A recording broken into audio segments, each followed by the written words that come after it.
ভারত পাক সমীকরণে এবার এন্ট্রি চীনের। পাক উপপ্রধানমন্ত্রী ও বিদেশ মন্ত্রীকে ফোন চীনের বিদেশ মন্ত্রীর।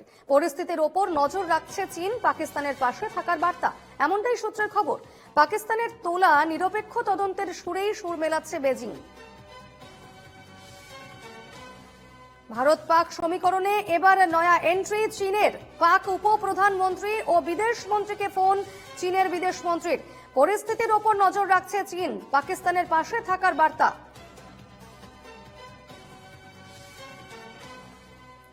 কথা বলে নেব, আমাদের সঙ্গে টেলিফোনে রয়েছেন আমাদের অ্যাসিস্ট্যান্ট এডিটর ইলমাজ সৈয়দ। ইলমাজ, পাকিস্তানের পাশে থাকার বার্তা দিল চীন। একেবারেই আমরা এই মুহূর্তে যে খবর পাচ্ছি তা হলো পাকিস্তানের বিদেশ মন্ত্রী তথা পাকিস্তানের উপপ্রধানমন্ত্রী ইসাক দার, সেই ইসাক দারের সঙ্গে ফোনে কথা হয়েছে বেজিং এর তরফে। বেজিং এর তরফে চীনের বিদেশ মন্ত্রী পাকিস্তানকে এক প্রকার সমস্ত রকম আশ্বাস দিয়েছে যে চীন পাকিস্তানের পাশেই থাকছে এবং চীন পাকিস্তানের হয়েও যে সমঝোতা প্রস্তাব কিংবা যে নিরপেক্ষ তদন্তের দাবি পাকিস্তান তুলেছিল তার সঙ্গেই সুর মেলাচ্ছে।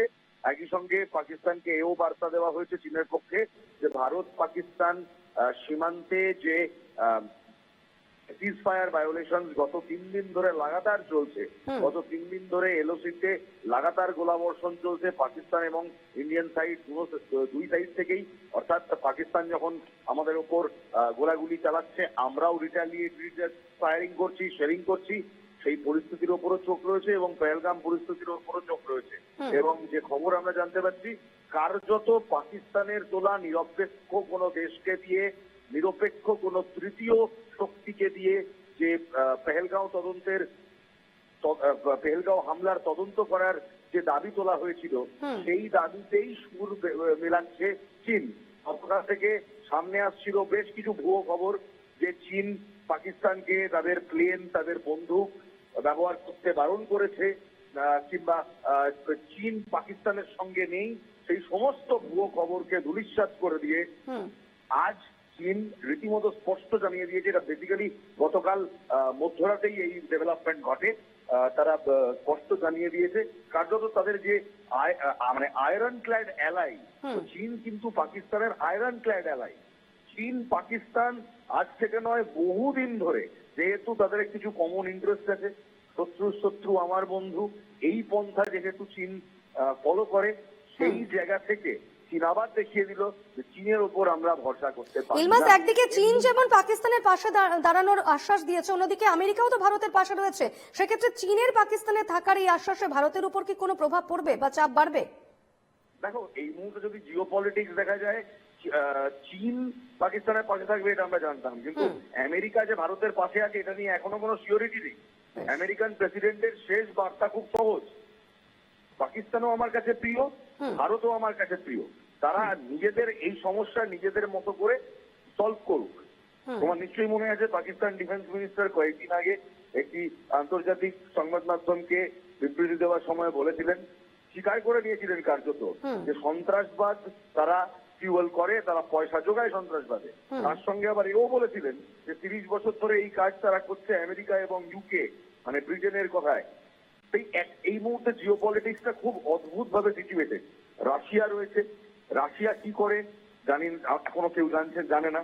রাশিয়ার সঙ্গে ভারতের সম্পর্ক অত্যন্ত ভালো, আবার রাশিয়ার সঙ্গে ভারতের সম্পর্ক ভালো হওয়ার জন্য আমেরিকা ঘোষণা করেছে। আমরা দেখেছি, আমরা যখন এর আগে রাশিয়া থেকে পরিশোধিত তেল কিনেছি তখন আমেরিকা আমাদের বিরুদ্ধে একাধিক পদক্ষেপ গ্রহণ করার চেষ্টা করেছিল, ঘোষণা হয়েছিল আমেরিকার। চীন আবার পাকিস্তানের খুব ভালো বন্ধু, সেই পাকিস্তানের গদার পোর্ট চীন বানিয়েছে যাতে সরাসরি জলপথ থেকে সেই গদার পোর্ট থেকে ইউরোপে ট্রেড রুট খোলা যায়।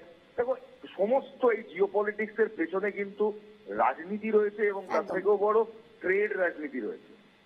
চীন এবং আমেরিকার এই মুহূর্তে যে শুল্ক যুদ্ধ চলছে, যে কে কত শুল্ক কার উপর আরোপ করতে পারে, তার মাঝখানে হঠাৎ করে এই সিচুয়েশন, এই টেনশন আলাদা মাত্রা দেবে। এবার দেখার একটাই, আমাদের ক্যাপ্টেন কুল, বিদেশ মন্ত্রী এস জয়শঙ্কর, তিনি ইতিমধ্যেই আফগানিস্তান থেকে শুরু করে একাধিক দেশকে, ইউরোপিয়ান দেশকে, রাশিয়াকে অলরেডি এই পরিস্থিতি নিয়ে জানিয়ে দিয়েছেন। তাই আমাদের ক্যাপ্টেন কুল, বিদেশ মন্ত্রী এস জয়শঙ্কর, তিনি এর আগে বিদেশ সচিব ছিলেন, তাই তিনি এই ডিপ্লোমেসিটা খুব ভালোভাবে জানেন, তিনি কিভাবে হ্যান্ডেল করেন। এখন কিন্তু অ্যাকচুয়ালি প্রতিরক্ষা মন্ত্রী কিংবা প্রধানমন্ত্রী নরেন্দ্র মোদী তার থেকে অনেক বেশি গুরুত্বপূর্ণ ভারতের বিদেশ মন্ত্রী এস জয়শঙ্করের ভূমিকা। একদম। কারণ তিনি পারবেন সমস্ত দেশকে একদিকে অ্যালাইন করে ভারতের জন্য এই সাপোর্ট র্যালি করতে। বেশ, অবশ্যই এই পরিস্থিতির দিকে আমাদের নজর থাকবে। ধন্যবাদ ইলমাস।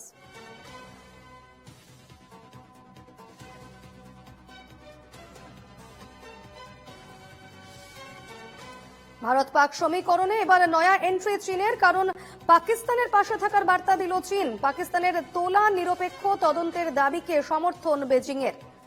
পাক উপপ্রধানমন্ত্রী বিদেশ মন্ত্রীকে ফোন চীনের বিদেশ মন্ত্রীর।